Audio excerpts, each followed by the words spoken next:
नमस्कार साथियों, आप सभी का बहुत बहुत स्वागत है हमारी इस क्लास में। देखिए साथियों, आज अपन पढ़ेंगे राष्ट्रीय महिला आयोग के बारे में, नेशनल कमीशन फॉर वुमेन। तो साथियों देखो, क्लास शुरू करने से पहले मैं बता देता हूँ, अगर आप हमारे चैनल पे नए हैं तो हमारे यूट्यूब चैनल को सब्सक्राइब कीजिए और हमारे वीडियो को लाइक कीजिए। और जो जो बच्चे कॉम्पिटिशन की तैयारी कर रहे हैं वो अपने साथियों के साथ इस वीडियो को साझा कीजिए।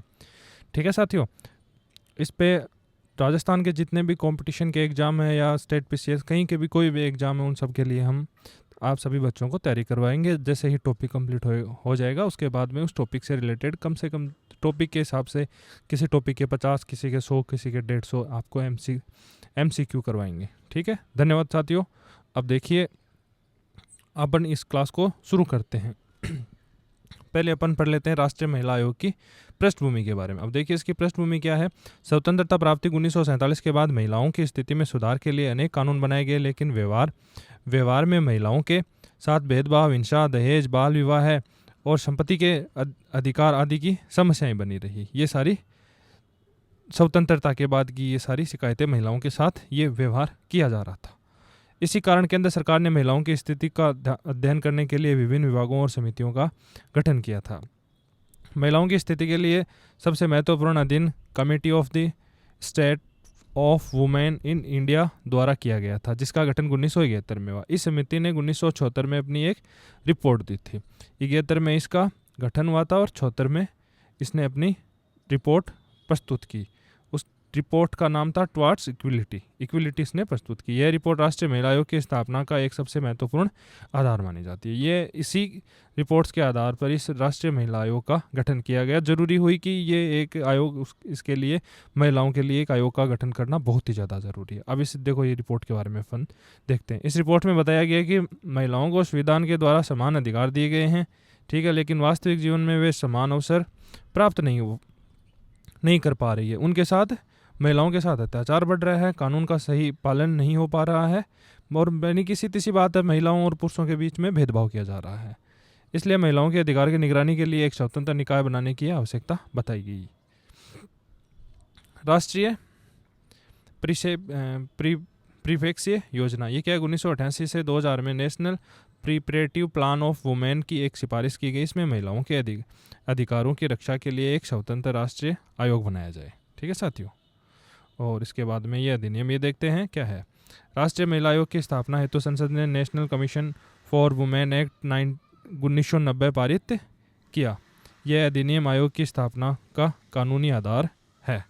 ठीक है साथियों, अब इसकी देखो स्थापना कब हुई थी। अधिनियम 1990 में बना और वास्तविक इसकी स्थापना 31 जनवरी 1992 में हुई थी। आयोग का स्वरूप क्या था, देखो। राष्ट्रीय महिला आयोग भारत का वह स्वायत्त और वैधानिक निकाय है, यह एक संवैधानिक निकाय नहीं है। ठीक है साथियों, अब मैं आपको ये बता देता हूँ वैधानिक और संवैधानिक में क्या अंतर है। अब देखो, वैधानिक क्या है। संसद या राज्य विधानमंडल में कानून से बनता है। इसके लिए कानून बनाने पड़ते हैं। कानून बदलकर समाप्त या संशोधित किया जा सकता है। उदाहरण के लिए राष्ट्रीय महिला आयोग और राष्ट्रीय मानवाधिकार आयोग, ये क्या है, ये वैधानिक है। और संवैधानिक में क्या होता है, संविधान के प्रावधानों के हिसाब से बनता है और इसमें क्या है, संविधान संशोधन बिना समाप्त नहीं किया जा सकता। उदाहरण के लिए इलेक्शन कमीशन और ये यूनियन पब्लिक सर्विस कमीशन। और नोडल मंत्रालय, इसका मंत्रालय कहाँ पर है, ministry of women's and child development आयोग का नोडल मंत्रालय है। ठीक है साथियों, अब इसके उद्देश्य क्या है। महिलाओं के प्राप्त संवैधानिक और वैधानिक सुरक्षा उपायों की समीक्षा करना। अब इसके क्या क्या अपन देखते हैं, देखिए आगे क्या है इसमें महिलाओं के संबंधित कानूनों की आवश्यकता, संशोधन और सिफारिश करना। महिलाओं की शिकायत का परीक्षण एवं समाधान हेतु कार्यवाही की अनुशंसा करना। महिलाओं के अधिकारों के उल्लंघन के मामले में सरकार का ध्यान आकर्षित करना। महिलाओं के हित को प्रभावित करने वाली नीतियों केंद्र सरकार से परामर्श देना। महिलाओं के सामाजिक, आर्थिक और राजनीतिक सशक्तिकरण को बढ़ावा देना। महिलाओं से संबंधित कानूनों में प्रभावी क्रियान्वयन की निगरानी करना। अब देखो, ये क्या है, नेशनल कमीशन फॉर वुमेन, किसकी संरचना क्या है, इसमें कितने क्या सदस्य होते हैं, कैसे ये काम करता है, अपन इसके बारे में चर्चा करेंगे। अब देखिए, इसमें पहले क्या है, देखो, सबसे पहले है, देखो, राष्ट्रीय महिला आयोग एक बहुसदस्यीय मल्टी मेंबर वैधानिक निकाय है। इसमें कुल 7 सदस्य होते हैं। 7 सदस्य में इसका देखो, एक अध्यक्ष होता है और 5 इसके मेंबर होते हैं, एक सदस्य सचिव होता है। 7 को इसके। अब देखो अध्यक्ष क्या है, अध्यक्ष के बारे में अपन देखते हैं। महिलाओं के हितों के लिए समर्पित और प्रतिनिष्ठ व्यक्ति अर्थात अध्यक्ष ऐसा व्यक्ति होना चाहिए जिसने महिलाओं के अधिकारों, कल्याण एवं सशक्तिकरण के क्षेत्र में उल्लेखनीय कार्य किए हो। ये जरूरी नहीं है कि इसके महिला हो या महिला ही हो, उसमें पुरुष भी हो सकता है, बट ये जरूरी है कि उसने महिलाओं के अधिकारों, कल्याण और सशक्तिकरण क्षेत्र में उल्लेखनीय कार्य किए हो। 5 सदस्य कौन होते हैं? केंद्र सरकार 5 सदस्यों की नियुक्ति करती है। इनका चयन निम्न क्षेत्रों में ज्ञान, अनुभव और कार्य कुशलता रखने वाले व्यक्तियों में से किया जाता है। अब देखो विधि, विधायन, ट्रेड यूनियन आंदोलन, महिलाओं के रोजगार एवं उद्योग, महिला संगठनों का गैर सरकारी संगठन, महिलाओं विकास के स्वेच्छा संगठन, प्रशासन, आर्थिक विकास, स्वास्थ्य, शिक्षा, समाज कल्याण। 5 सदस्यों में से कम एक सदस्य अनुसूचित जाति SC और एक सदस्य अनुसूचित जनजाति ST से होना अनिवार्य है। ठीक है सर। अब बात करते हैं सदस्य सचिव की। सदस्य सचिव निम्न में से कोई भी एक व्यक्ति हो सकता है। ये प्रबंधन, मैनेजमेंट, संगठन संरचना अथवा सामाजिक आंदोलनों के क्षेत्र का विशेषज्ञ होना चाहिए, या केंद्रीय सरकार की अखिल भारतीय सेवा, ऑल इंडियन सर्विस अथवा केंद्रीय सिविल सेवा का अनुभवी अधिकारी होना चाहिए, उसी को सचिव बनाया जाएगा। अब इसकी नियुक्ति अध्यक्ष, 5 सदस्यों तथा सदस्य सचिव की नियुक्ति केंद्र सरकार करती है। जो महिला आयोग के सदस्य होते हैं उनकी नियुक्ति कौन करता है? उनकी नियुक्ति करता है केंद्र सरकार के द्वारा, इसकी नियुक्ति होती है। अब इसमें क्या है? व्यवहार की यह प्रक्रिया महिला एवं बाल मंत्रालय विकास के माध्यम से होती है। और वेतन और सेवा शर्तें क्या है? अध्यक्ष, सदस्यों एवं सदस्य सचिव वेतन, भत्ते, सेवा, अन्य शर्तें केंद्र सरकार द्वारा निर्धारण की जाती है। ठीक है साथियों। यह पूछ सकते हैं कि इनके वेतन और भत्ते कौन निर्धारण करता है, तो इनके वेतन और भत्ते कौन निर्धारण करता है? केंद्र सरकार निर्धारण करती है। अब इसका कार्यकाल देखो, अध्यक्ष और सदस्यों का कार्यकाल 3 वर्ष का होता है। वे पुनर्नियुक्ति के पात्र हो सकते हैं यदि केंद्र सरकार उचित समझे तो। जैसे 3 साल का इनका कार्यकाल है, अगर सरकार चाहे तो इनका कार्यकाल बढ़ा भी सकती है। त्यागपत्र, अध्यक्ष अथवा कोई सदस्य केंद्र सरकार को लिखित रूप में त्यागपत्र देकर अपना पद छोड़ सकता है। पद से हटाने की क्या प्रक्रिया? ये तो अगर कोई खुद छोड़ना चाहे तब, और ये पद से हटाने की क्या प्रक्रिया है?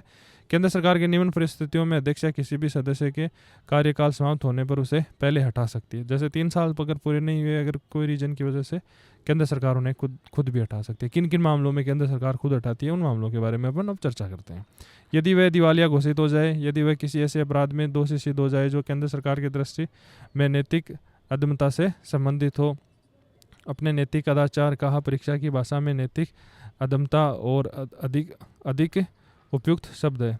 यदि सक्षम न्यायालय में उसे विकृचित घोषित कर दिया जाए, और यदि वह कार्य करने से इनकार करे या कार्य करने में असमर्थ हो जाए।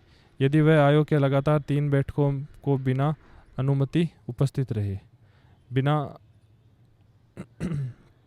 और इसके बाद में वह अपने पद का दुरुपयोग करे तथा केंद्र सरकार की राय पर उनके पद पर बने रहना लोकहित के विरुद्ध होगा। अब है नेशनल कमीशन फॉर वुमेन के कार्य। इनके क्या फंक्शन है, क्या क्या कार्य है? राष्ट्रीय महिला आयोग अधिनियम 1920 के अंतर्गत महिला आयोग के अंतर्गत महिलाओं के अधिकारों का संरक्षण एवं सर्वोदय 14 बिंदुओं का एक अधिदेश प्रदान किया गया है। आयोग के प्रमुख कार्य निम्नलिखित। अब इस आयोग के कार्य क्या है वो देखते हैं। देखो सीधा से बात यही है। सुरक्षा उपायों की समीक्षा, संविधान एवं अन्य कानूनों के अधीन महिलाओं को उपलब्ध कराए और सुरक्षा उपायों के संबंधित सभी मामलों का परीक्षण एवं जांच करना। सरकार को रिपोर्ट प्रस्तुत करना। महिलाओं के लिए उपबंध सुरक्षा उपायों के क्रियान्वयन स्थिति केंद्र सरकार के प्रतिवर्ष अथवा आवश्यकता अनुसार अन्य समय पर रिपोर्ट प्रस्तुत करना। सुधार संबंधित सिफारिश, महिलाओं के हितों की रक्षा के लिए विद्यमान सुरक्षा उपायों से प्रभावी क्रियान्वयन हेतु केंद्र और राज्य सरकारों को आवश्यक सिफारिशें देना। अब इसमें आगे देखते हैं कानून की समीक्षा क्या है इसमें, इसके बारे में अपन पढ़ते हैं। देखो, महिलाओं को प्रभावित करने वाले संवैधानिक प्रावधानों एवं अन्य कानूनों की समीक्षा करना तथा उनमें पाई जाने वाली कमियों को दूर करने हेतु संशोधन की सिफारिश करना। उल्लंघन के मामले में कार्यवाही। इसमें क्या देखो, महिलाओं के संबंधित संवैधानिक और वैधानिक प्रावधानों के उल्लंघन के मामले में संविधित प्राधिकारियों के समक्ष उठाना और शिकायतों की जांच और स्वतः संज्ञान लेना। महिलाओं के संबंधित शिकायतों की जांच करना, आवश्यकता होने पर स्वतः संज्ञान लेना भी विशेष रूप से निम्न मामलों में है: महिलाओं के अधिकारों का उल्लंघन हो रहा है और महिलाओं के संरक्षण हेतु बनाए गए कानूनों प्रभावित क्रियान्वयन नहीं होना, और महिलाओं को सामान्य न्याय एवं संरक्षण प्रदान करने हेतु बनाए गए निर्देशों एवं नीतियों का पालन करना, और महिलाओं की राहत एवं कल्याणकारी उपाय उपलब्ध करने में प्रशासनिक लापरवाही। अगर ये सारे काम हो रहे हैं तो ये सब तय संज्ञान लेके शिकायत कर सकता है। ठीक है। विशेष समस्याओं का अध्ययन, इसमें क्या, महिलाओं के विरुद्ध भेदभाव, उत्पीड़न और हिंसा उत्पन्न विशेष समस्याओं का अध्ययन करना तथा उसके समाधान हेतु उपयुक्त उपायों की सिफारिश करना। अनुसंधान का अध्ययन, महिलाओं के सामाजिक, आर्थिक और शैक्षणिक विकास के संबंधित अनुसंधान एवं अध्ययन करना ताकि उनकी उन्नति में बाधक कारणों की पहचान कर प्रभावी उपाय सुझाए जा सके। विकास योजनाओं में सहभागिता, महिलाओं के सामाजिक और आर्थिक विकास के संबंधित योजनाओं एवं नीतियों के योजना निर्माण प्रक्रिया में भाग लेना तथा सरकार को परामर्श देना। अब इसमें आगे देखिए, विकास की प्रगति का मूल्यांकन, केंद्र एवं राज्यों के अधीन महिलाओं के विकास के संबंधित कार्यक्रमों और योजनाओं के प्रगति का मूल्यांकन करना। संस्थाओं का निरीक्षण, जेलों, सुधार गृहों और संरक्षण गृहों, महिला संस्थाओं तथा अन्य ऐसे स्थानों का निरीक्षण करना जहां महिलाओं को बंदी, संरक्षण अथवा अन्य किसी के रूप में रखा जाता है। यह आवश्यकता अनुसार सुधारात्मक कार्यवाही की सिफारिश करना। वाद विवादों के लिए वित्तीय सहायता, ऐसे मामलों में वित्तीय सहायता उपलब्ध करवाना जिसमें बड़ी संख्या में महिलाओं के अधिकारों के हित प्रभावित हुए हैं। ठीक है साथियों। सरकार को परामर्श, महिलाओं से संबंधित किसी भी महत्वपूर्ण विषय पर केंद्र सरकार के समय समय पर सुझाव और परामर्श देना और तथा सरकार के द्वारा सौंपे गए कार्यों का निष्पादन करना। अन्य सौंपे गए कार्य में क्या है, केंद्र सरकार द्वारा महिलाओं के हितों के संबंधित समय समय पर सौंपे गए अन्य कार्यों का संपादन करना। आयोग की रिपोर्ट्स, आयोग प्रत्येक वर्ष केंद्र सरकार को वार्षिक रिपोर्ट प्रस्तुत करता है। ठीक है साथियों। आवश्यकता होने पर आयोग किसी भी समय विशेष रिपोर्ट भी प्रस्तुत कर सकता है। जरूरी नहीं है कि साल के अंत में ही ये अपनी रिपोर्ट प्रस्तुत करे, ये किसी भी समय विशेष रिपोर्ट भी प्रस्तुत कर सकता है सरकार के समक्ष। संसद के समक्ष रिपोर्ट, केंद्र सरकार आयोग की वार्षिक रिपोर्टें विशेष रिपोर्ट को आयोग की सिफारिश पर की गई कार्यवाही के विवरण सहित संसद के दोनों सदनों के समक्ष प्रस्तुत करता है। यदि आयोग की किसी सिफारिश को स्वीकार नहीं किया जाए तो उनके कारणों का भी उल्लेख किया जाता है। राज्य सरकार के संबंधित मामलों में यदि आयोग की रिपोर्ट किसी राज्य सरकार के संबंधित विषय पर होगी तो उसकी प्रति संबंधित राज्य सरकार को भेजी जाती है। राज्य सरकार उस रिपोर्ट को आयोग की सिफारिशों पर की गई कार्यवाही तथा यदि कोई सिफारिश स्वीकार नहीं की गई हो तो उनके कारणों सहित राज्य विधानमंडल के समक्ष प्रस्तुत करता है। अब नेशनल कमीशन फॉर वुमेन की शक्तियाँ, इनके पास क्या क्या शक्तियाँ देखिए। ये है, देखो, राष्ट्रीय महिला आयोग अधिनियम 1990 के अंतर्गत आयोग ने अपने कार्यों को प्रभावी और निर्वहन हेतु विभिन्न शक्तियाँ प्रदान की गई। अब वो कौन कौन सी शक्तियाँ, उन शक्तियों के बारे में अपन चर्चा करते हैं। समितियों के गठन की शक्ति, आयोग अपने कार्यों को कुशल एवं प्रभावी निष्पादन आवश्यकता के लिए एक या एक से अधिक समितियों का गठन कर सकता है। ठीक है साथियों, एक या एक से अधिक समितियों का गठन कर सकता है। आयोग किसी भी समिति को अपने सदस्यों के अतिरिक्त बाहरी विशेषज्ञों या संबंधित क्षेत्र के अनुभवी व्यक्तियों को भी सदस्य के रूप में नियुक्त कर सकता है। कि अगर किसी कोई अनुभवी व्यक्ति है तो उसको भी वो अपने साथ ले सकता है, उसकी भी वो नियुक्ति कर सकता है। ऐसे बाहरी सदस्य समिति के बैठकों विचार विमर्शों में भाग ले सकते हैं किंतु उन्हें मतदान वोटिंग का अधिकार प्राप्त नहीं होता है। अपनी प्रक्रिया विनियमित करने की शक्ति, आयोग अपनी बैठकों, कार्यप्रणाली तथा समितियों की कार्यवाही को स्वयं विनियमित करता है। सिविल न्यायालय की शक्तियाँ, किसी शिकायत की जांच, किसी मामले की जांच अतः स्वतः संज्ञान के आधार पर कार्यवाही करते समय आयोग को सिविल न्यायालय की शक्तियाँ प्राप्त होती है। इन शक्तियों के अंतर्गत आयोग इन्हें सिविल न्यायालय की शक्तियों का अधिकार भी दिया गया। अब देखते हैं कि सिविल न्यायालयों की शक्तियों में इन्हें क्या क्या अधिकार मिला है। देखो, भारत के किसी भी भाग में किसी भी व्यक्ति के उपस्थित होने हेतु समन जारी कर सकता है, शपथ पर उसका परीक्षण कर सकता है, किसी दस्तावेज की खोज, डिस्कवरी एवं प्रस्तुतिकरण का आदेश दे सकता है, शपथ पत्र के माध्यम से साक्ष्य स्वीकार किया कर सकता है और किसी न्यायालय अथवा सरकारी कार्यालय में किसी सामाजिक अभिलेख अथवा उसकी प्रमाणिता प्रति मांग सकता है। गवाहों एवं दस्तावेजों के प्रशिक्षण हेतु आयोग कमीशन जारी कर सकता है। केंद्र सरकार द्वारा नियमों के माध्यम से निर्धारित अन्य विषयों पर भी कार्यवाही की जा सकती है। सरकार से परामर्श की व्यवस्था, ये इसमें क्या देखते हैं, देखो, महिलाओं को प्रभावित करने वाले सभी प्रमुख नीतिगत मामलों में केंद्र सरकार राष्ट्रीय महिला आयोग से परामर्श करती है ताकि महिलाओं के हितों में अधिकारों की प्रभावी सुरक्षा सुनिश्चित की जाए। अब परीक्षा की दृष्टि से कुछ महत्वपूर्ण पॉइंट अपन देख लेते हैं। देखो, समितियों का गठन करने की इसके पास शक्ति है। तो आपसे पूछ सकते हैं क्या कोई समिति का, राष्ट्रीय महिला आयोग क्या किसी कोई समिति का गठन कर सकता है? यस, वो किसी समिति का गठन कर सकता है। बाहरी विशेषज्ञों को समिति में शामिल करने की शक्ति है। बिना मतदान अधिकार, अपनी कार्य प्रणाली और समितियों की प्रक्रिया के विनिमय करने की शक्ति है। जांच के दौरान सिविल न्यायालय की शक्तियाँ मिलती है। महिलाओं से संबंधित प्रमुख नीतिगत मामलों में केंद्र सरकार द्वारा आयोग से परामर्श। और अब इसका कार्यचालन देखते हैं। नेशनल कमीशन फॉर वुमेन कार्यचालन इसमें क्या है देखते हैं। राष्ट्रीय महिला आयोग मुख्यतः महिलाओं के संबंधित प्राप्त शिकायतों पर कार्यवाही करता है। इसके अतिरिक्त आयोग महिलाओं के अधिकारों के उल्लंघन से जुड़े मामले स्वतः संज्ञान को लेकर भी कर सकता है। आयोग के समक्ष दर्ज की जाने वाली प्रमुख शिकायतें कौन कौन से? महिलाओं के विरुद्ध अपराध, इसमें बलात्कार का प्रयास, एसिड अटैक, यौन हमला, यौन उत्पीड़न, पीछा करना, छिपकर देखना, महिलाओं की तस्करी, वेश्यावृत्ति हेतु महिलाओं का शोषण, छेड़छाड़ और महिलाओं के विरुद्ध साइबर अपराध, इन सब में ये एक्शन ले सकता है। और पुलिस प्रशासन से संबंधित कौन कौन सी शिकायतों में वो एक्शन ले सकता है? देखिए, महिलाओं के प्रति पुलिस के प्रति उदासीनता, महिलाओं द्वारा शिकायत दर्ज न करना, पुलिस द्वारा शिकायत दर्ज करना, जांच में लापरवाही अथवा विलंब, इन सब पे भी ये आयोग कार्यवाही कर सकता है अगर पुलिस द्वारा ये शिकायतें अगर महिला आयोग के पास जाती है तो। वैवाहिक एवं पारिवारिक विवाद, दहेज उत्पीड़न, दहेज मृत्यु, दहेज की मांग, विवाह, घरेलू हिंसा, पति द्वारा परित्याग, तलाक से संबंधित विवाद, भरण पोषण, बच्चों की अभिरक्षा, विवाह अधिकारों का उल्लंघन, इन सभी की भी ये जांच करवा सकता है। महिलाओं के अधिकारों के संबंध के विशेष मामले में कौन कौन से हैं? देखो, संपत्ति एवं उत्तरदायित्व के अधिकार को वंचित करना और संपूर्णानंद जीवन जीने के अधिकार का उल्लंघन करना, कार्यस्थल पर यौन उत्पीड़न, समान कार्य के लिए समान वेतन न देना, शिक्षा एवं रोजगार में भेदभाव, आर्थिक और सामाजिक अधिकारों से वंचित करना, लिंग आधारित भेदभाव। अब है सामाजिक कुरीतियां, अन्य मामले में किन किन मामलों में ये संज्ञान ले सकता है? कन्या भ्रूण हत्या, लिंग चयन और बाल विवाह है, और महिलाओं के शोषण एवं उत्पीड़न, महिलाओं के प्रति अपमानजनक और अमानवीय परंपराएं, सती प्रथा के संबंधित मामलों में डायन के नाम पर महिलाओं का उत्पीड़न, महिलाओं को निःशुल्क शिक्षा, वित्तीय सहायता संबंधित शिकायतें।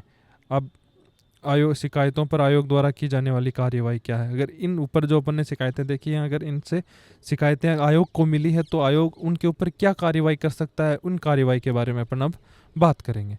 शिकायतें प्राप्त होने के बाद उनका ये परीक्षण कर आवश्यक कार्यवाही प्रारंभ करना, पुलिस की उदासीनता अथवा लापरवाही के मामले संबंधित पुलिस प्राधिकरण से रिपोर्ट मांगना तथा उनकी जांच कराने के निर्देश देना, प्रकरणों की प्रगति के नियमित निगरानी करना, पारिवारिक एवं वैवाहिक विवादों का परामर्श एवं समझौते के माध्यम से समाधान करने का प्रयास करना, आवश्यकता होने पर संबंधित राज्य सरकार, पुलिस, जिला प्रशासन अथवा अन्य समक्ष प्राधिकरणों के तथ्यात्मक रिपोर्ट प्राप्त करना।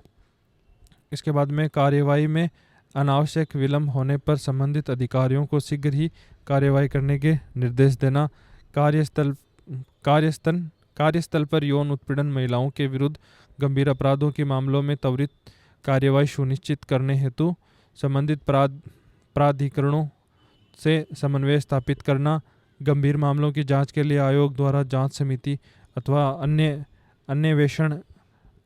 अन्वेषण समिति का गठन करना, पीड़ित महिलाओं को विविध सहायता, परामर्श, पुनर्वास, आवश्यकता अनुसार राहत उपलब्ध कराने के संबंधित संस्थाओं का समन्वय स्थापित करना और आवश्यकता होने पर संबंधित सरकार अथवा प्राधिकरण को सुधारात्मक और नीतिगत सिफारिशें भेजना। अब कार्यचालन के प्रमुख आधार क्या हैं, ये आधार देख लेते हैं इनके।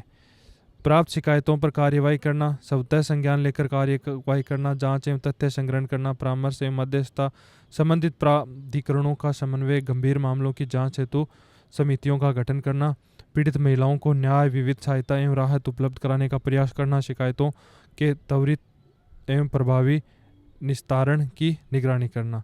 अब पारिवारिक महिला लोक अदालत, इसमें क्या देखते हैं। नेशनल कमीशन फॉर वुमेन ने पारिवारिक महिला लोक अदालत PMLN की अभिनव अवधारणा विकसित की है।